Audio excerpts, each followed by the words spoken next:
Everyone has heard of an old house that nobody wants to buy, the kind that sits forgotten year after year, while the rest of the neighborhood transforms around it. But what happens when that house costs less than $10,000 and is still standing strong, with its structure intact and everything working perfectly? In some regions of the United States, this isn't the exception. It's routine. Houses built in the 1990s, solid and well located in terms of land, are being sold for prices that seem impossible by today's standards in the American real estate market. In this video, we're going to understand why thousands of these houses are being left behind, ignored by buyers, investors, and even banks. And we're going to find out whether this rejection really has to do with structural quality or whether the real reason lies somewhere completely different from what most people imagine. The phrase old house tends to carry a weight that doesn't always match reality. When someone hears that a house was built in 1990, their mind already creates an image of exposed wiring, rusted pipes, a roof about to collapse. But that association is more emotional than technical. 30 years in American construction is still considered a relatively recent period, and many houses from that era were built with methods and materials that today are seen as superior to those used in much of newer construction.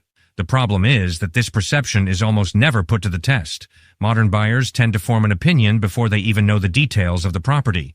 All it takes is imagining dark cabinets, old flooring, outdated wallpaper, for the decision to already be made mentally.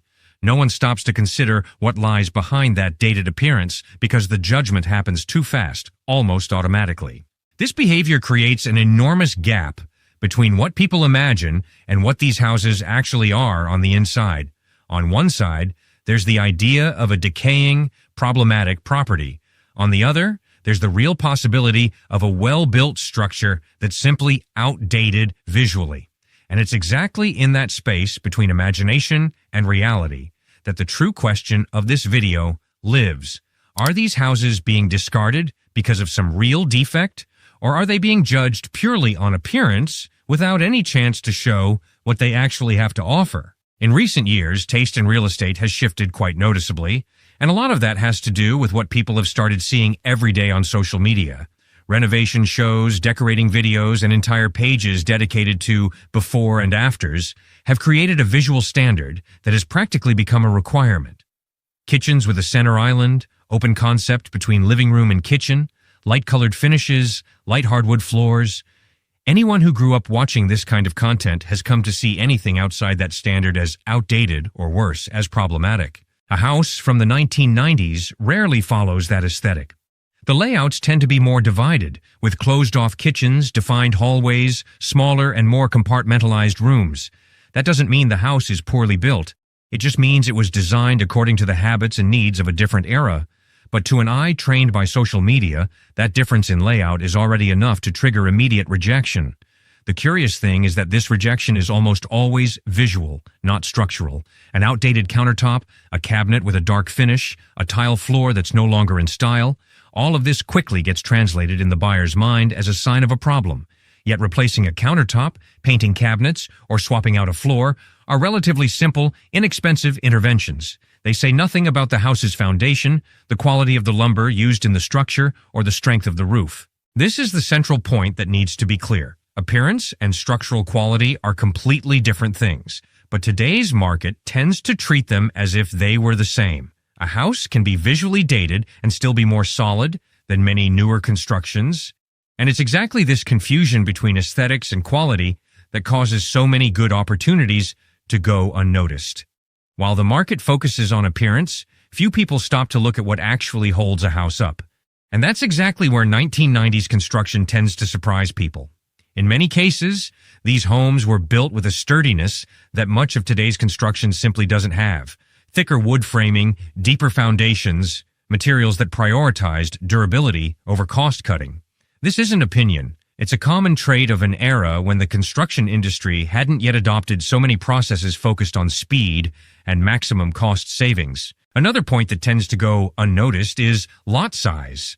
Houses built in the 1990s, especially in small towns and suburban areas, tend to come with generous lots, something increasingly rare in newer construction, where outdoor space has been reduced to fit more units into less land. A bigger lot means more freedom for the owner, whether to expand the house, create a recreational area, or simply have more privacy from the neighbors.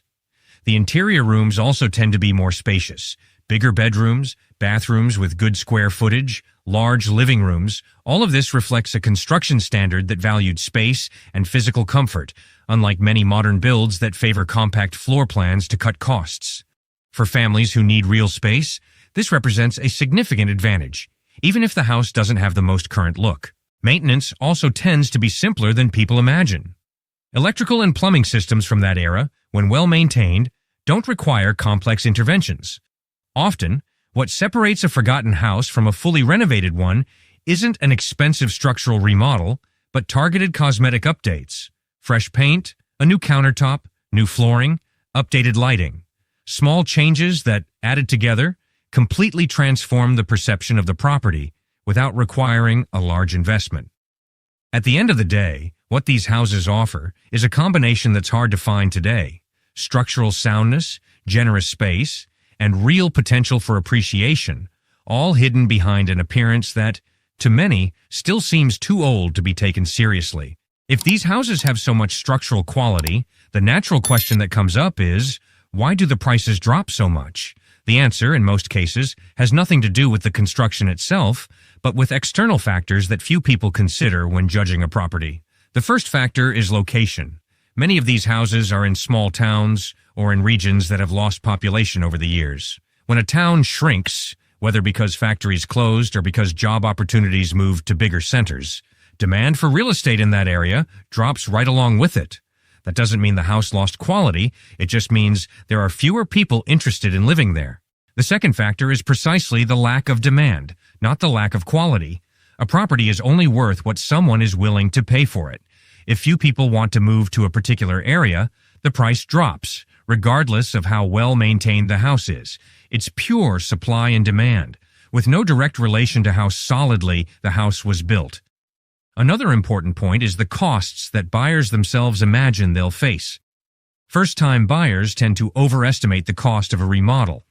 An outdated kitchen can seem like an expensive, complicated project, even when, in practice, the renovation would be simple and affordable. This fear, often unfounded, drives first-time buyers away before they even consider the real numbers behind a renovation. Finally, there's the behavior of the financial market itself. Banks and institutional investors tend to prioritize newer properties with current aesthetic standards, because those properties tend to resell faster and more predictably. This creates a kind of cycle: less financing available, less interest from major investors, and consequently, ever lower prices for older houses in less sought-after regions. At the end of the day, the low price isn't a sign of a defect. It's a reflection of a market that values trends and location more than construction quality.